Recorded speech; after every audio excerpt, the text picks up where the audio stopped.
তো এই মুহূর্তে আমরা আছি টাকি রোড। গোপালপুর মোড় থেকে যে রাস্তাটা চলে গেছে বসিরহাট, বসিরহাট থেকে হাসনাবাদ বা ঘোজাডাঙ্গা বর্ডার, যেটি বাংলাদেশে চলে গেছে, সেই রোড একে কানেক্ট করে টাকি রোড। আমরা এখন টাকি রোডের আছি। সামনে হচ্ছে খোলাপোতা। কৃষ্ণচূড়া গাছে ফুল হয়েছে, বেশ সুন্দর। এই সময় কৃষ্ণচূড়া গাছে ফুলগুলো এত সুন্দরভাবে ফুটে থাকে যেন মনে হয় যে আগুন লেগেছে, হয় না? কৃষ্ণচূড়া গাছের আগুন লেগেছে। ফিউল পাম্প, পেট্রোল পাম্প আছে সামনে, পেট্রোল পাম্প। এই রোডে আসলে মোটামুটি বলা যায় 2-3 কিলোমিটার অ্যাভারেজে পেট্রোল পাম্প আপনি পেয়ে যাবেন। আর এই রেটগুলোতে মানে রোডগুলোতে এই ধরনের পেট্রোল পাম্প বা ফিউল স্টেশনগুলো থাকা খুবই দরকার, কারণ সারাদিন এটা খুবই একটি ব্যস্ততম কিন্তু রাস্তা। এই রাস্তাটি এসছে একদম কলকাতা হয়ে, বারাসাত হয়ে পুরো রাস্তাটা চলে এসছে। একটি রোড যেমন বনগাঁকে কানেক্ট করেছে, যেমন যশোর রোড, ঠিক সেভাবে ঘোজাডাঙ্গাকে কানেক্ট করেছে, বসিরহাট হাসনাবাদকে কানেক্ট করেছে টাকি রোড। পুরো রাস্তাটা সাধারণত টাকি রোড নামেই পরিচিত।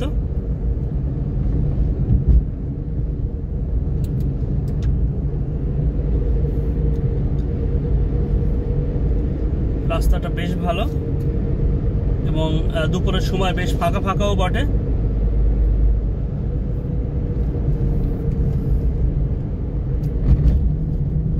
তো আমরা এই ভিডিওটা কভার করব বসিরহাট ব্রিজ পর্যন্ত। বসিরহাট ব্রিজ পর্যন্ত একটা কার ব্লগ হবে। এখানে এই যে আমরা এই জাস্ট কিন্তু সামনে কিন্তু 1 কিলোমিটার 1.5 কিলোমিটার আগে একটা আমরা ফিউল স্টেশন দেখলাম। তারপরে কিন্তু এটা কিন্তু আর একটা ফিউল স্টেশন বা পেট্রোল পাম্প, আপনি যেটা ইচ্ছা সেটা বলতে পারেন।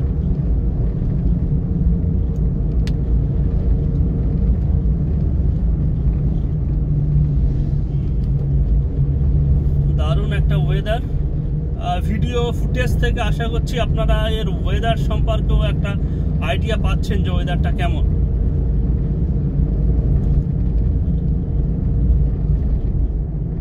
আসলে বেশ কিছুদিন আগে যেভাবে তাপপ্রবাহ চলছিল, মানুষের জীবন পুরো ওষ্ঠাগত হয়ে গেছিল। তো সেখানে দাঁড়িয়ে এরকম একটা মনোরম পরিবেশ।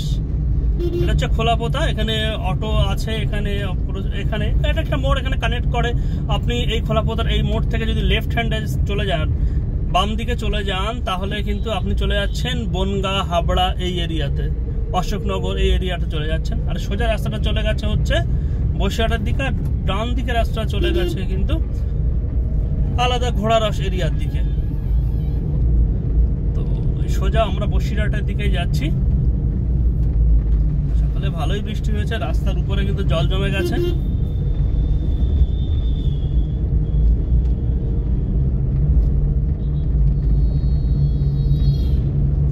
এই যে আবার একটা পেট্রোল পাম্প, এটা হচ্ছে বিডিও অফিস। আমার ডান হাতে বাম হাতে বিডিও অফিস, এই যে সাদা নীল সাদা বিল্ডিং হচ্ছে বিডিও অফিস। ডান দিকে একটা নতুন একটা হসপিটাল তৈরি হয়েছে কলাপাতা পাড়ে, বেশ ভালো। বেশ যখনই এদিকে আসি দেখি বেশ ভিড়। আসলে হসপিটালগুলোতে কি হয়, ভিড় লেগেই থাকে। আসলে মানুষের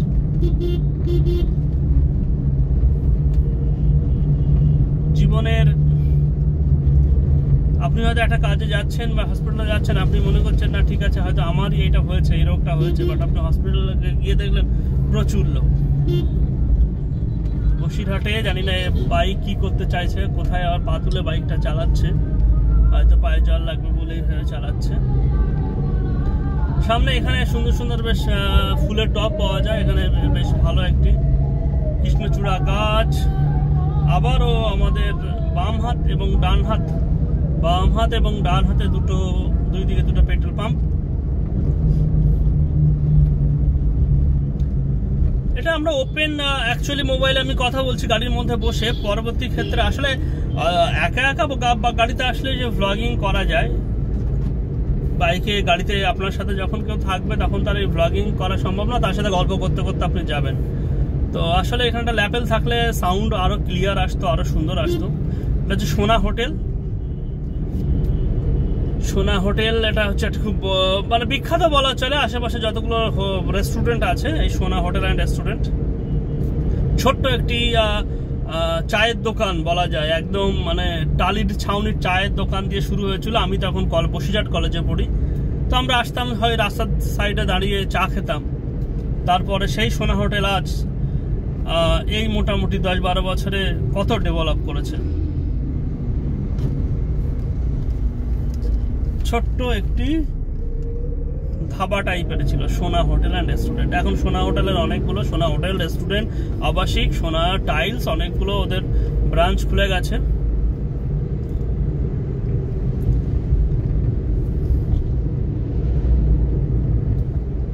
যে কৃষি খামার মোড়, এটা হচ্ছে পশ্চিমবঙ্গ সরকারের একটি, আমার যে ডান হাতে কৃষি, এই যে নীল সাদা বিল্ডিংটা, এটা হচ্ছে কৃষি দপ্তরের একটি অফিস, কৃষি খামার বলা চলে। খুবই বড় কৃষি খামার বসিরহাটের। আগামী দিনে যখন বসিরহাট যে সময় কমপ্লিটলি জেলা তৈরি হয়ে যাবে, সেই সময় কিন্তু এটি একটি খুবই একটা ব্যস্ত একটি কৃষিভিত্তিক অফিসে পরিণত হয়ে যাবে।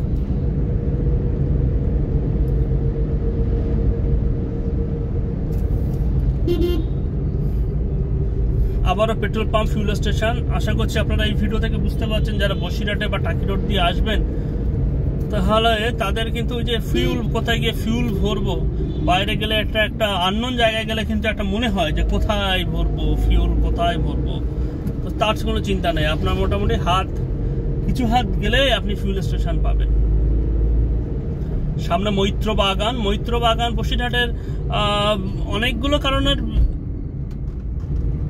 পরিচিত নাম হলেও সাধারণত আমরা জানি যে বাইক স্টেশন নামে। বাইক স্টেশন মানে সমস্ত বাইকের শোরুম গুলো এই মৈত্র বাগানে আছে। আপনি কি ব্র্যান্ডের বাইক নেবেন, সমস্ত ব্র্যান্ডের বাইক আপনি পেয়ে যাবেন এই মৈত্র বাগান সামনেই।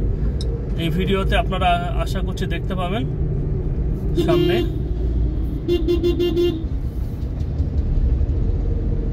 মৈত্র বাগান, এটা হচ্ছে হরিশপুর মোড়, আর হরিশপুর মোড়টা পার হলে হচ্ছে মৈত্র বাগান। আবারও আকাশ বেশ কালো করে আসছে, মেঘলা। নেতাজির স্ট্যাচু আছে একটি। আবারও বলে নিই, আমাদের এই যে কার যে ভ্লগটা, এই ভ্লগটা আমরা করব বসিরহাট ব্রিজ পর্যন্ত।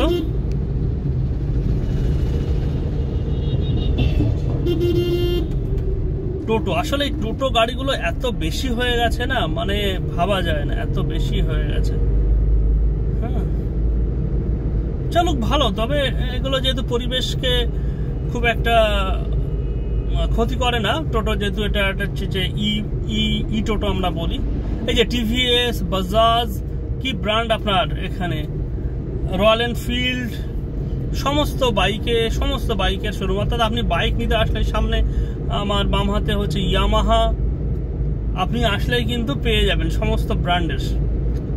আর ওই যে সামনে একটা হচ্ছে টিভিএস, হচ্ছে বসিরহাটের অটোর ইতিহাস প্রাচীন, অনেক প্রাচীন সময় থেকে কিন্তু অটোর প্রচলন ছিল বসিরহাটে।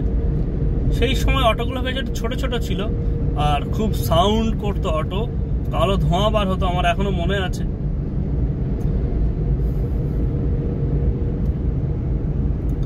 বসিরহাট কলেজ সামনে, বসিরহাট কলেজ।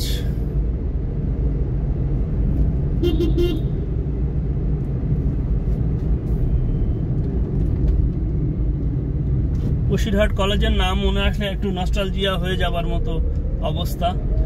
3টি বছর কেটেছে বসিরহাট কলেজে, যে বসিরহাট কলেজ। ডান দিকে যদি আপনারা দেখার চেষ্টা করেন, এই ডান দিকে হচ্ছে বসিরহাট কলেজের মোড়, এই গেট, অনেকে দাঁড়িয়ে আছে, এই যে ছেলে মেয়েরা। এটা হচ্ছে প্রান্তিক ক্লাব। এখানে পুজোর সময় যদি আপনি বসিরহাটে আসেন, তাহলে প্রান্তিক ক্লাবে পুজো, খুবই বিখ্যাত একটি পুজো এবং খুব বড় মাপের কিন্তু এই পূজাটি হয়।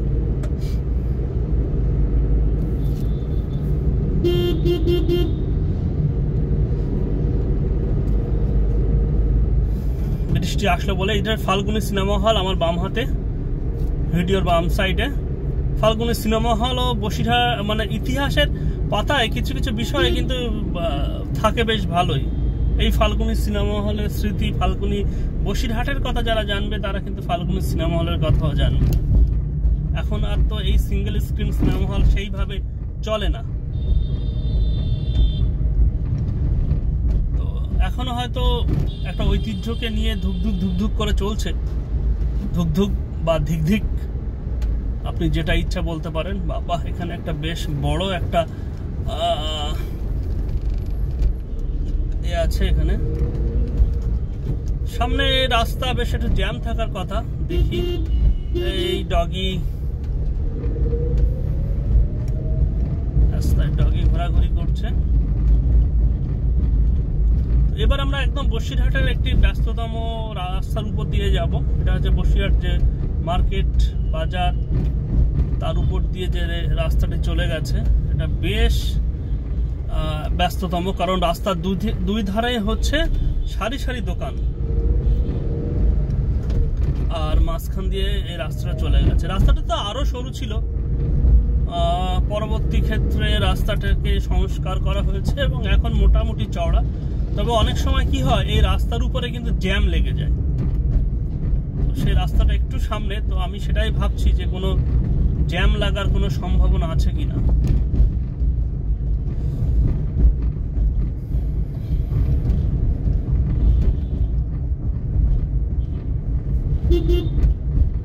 এটা হচ্ছে একটি মাদ্রাসা, বসিরহাটের মাদ্রাসা, বসিরহাট আমিনিয়া মাদ্রাসা। এগুলো হচ্ছে বসিরহাটের কথা যখন আসবে না, এগুলো হচ্ছে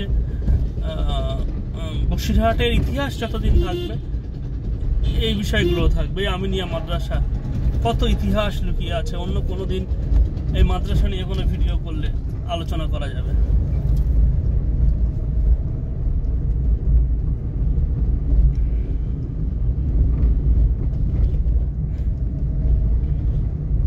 এই যে রাস্তাটা, আশা করব রাস্তাটা ফাঁকা হবে, কারণ আমি চেষ্টা করবো ফাঁকা ফাঁকায় রাস্তা দিয়ে বেরিয়ে যেতে, যেহেতু আকাশ মেঘলা করেছে, পথচারী এবং বাইক আরোহী কম থাকার কথা, তো সেই সুযোগে যদি রাস্তা দিয়ে বেরিয়ে যাওয়া যায় ফাঁকা ফাঁকায়।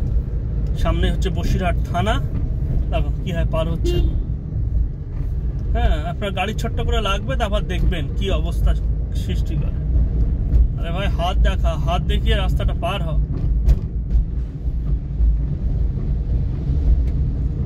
যে পুলিশের যে গাড়িটা দাঁড়িয়ে আছে, এই বাম হাতে হচ্ছে বসিরহাট থানা।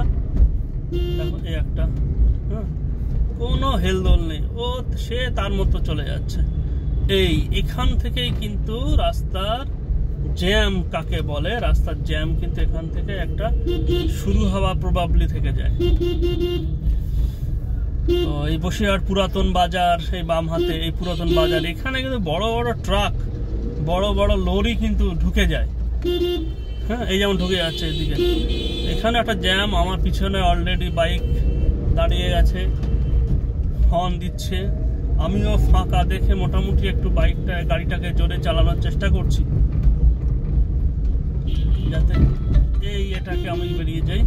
আমার একটু ফোন আসছে, পরে আমি রিসিভ করছি। আমি আগে এটাকে পার হয়ে যাই আগে।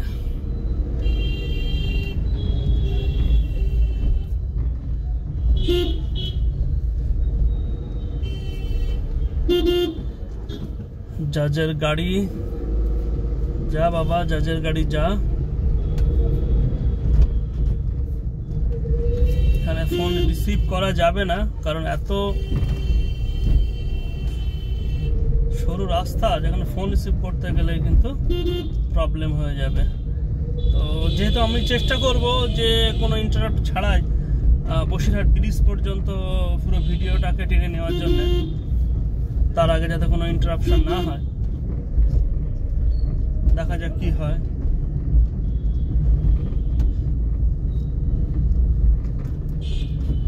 দেখা যাক। বাইক টানার সময় হর্ন দিচ্ছে, ছেড়ে দিই। হ্যাঁ ঠিক আছে, বাইকটাকে ছেড়ে দিলাম, এখন চলছি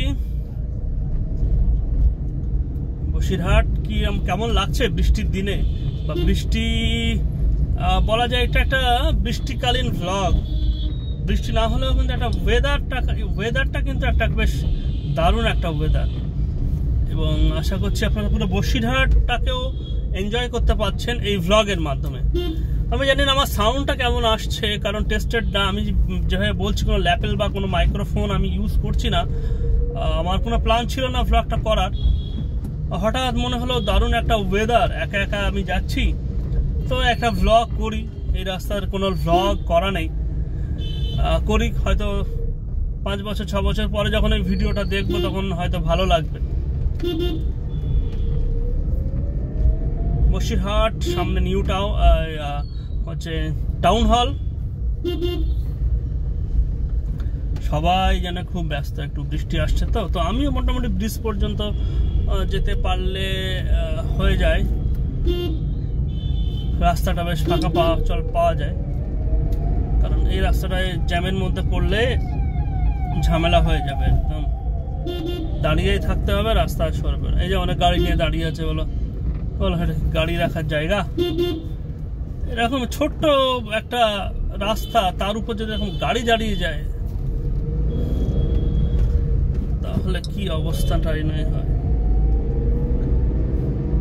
ফোনের উপরে ফোন আসছে, রিসিভ করতে পারছি না। আমি ব্রিজটা পার হয়ে বা ব্রিজ পর্যন্ত যাওয়ার পরে ফোনটা রিসিভ করব, তারপর দেখা যাবে কি হয়। অলরেডি আমরা একদম ব্রিজের কাছাকাছি চলে এসেছি, বসিরহাট ব্রিজ।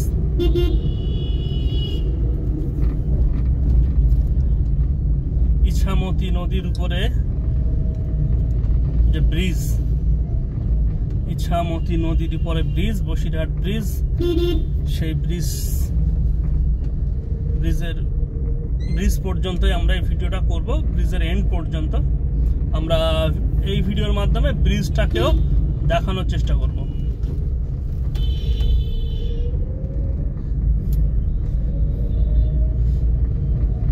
এটা হচ্ছে বসিরহাট জেলখানা, এটা পোস্ট অফিস এবং জেলখানা। এই যে জেলখানা বা জেলের পাঁচিলটা আশা করছি আপনারা দেখতে পাচ্ছেন, কত বড় পাঁচিল। এই তো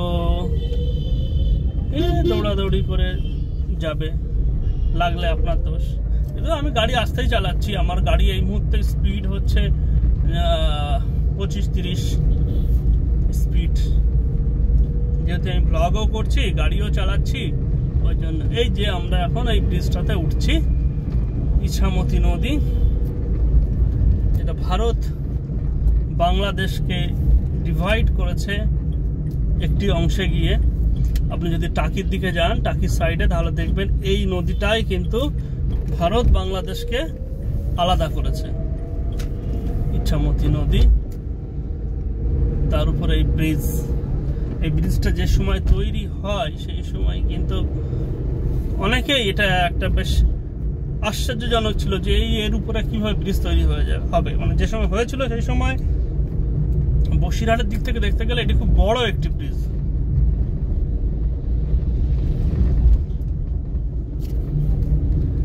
ভিডিওটি এখানেই শেষ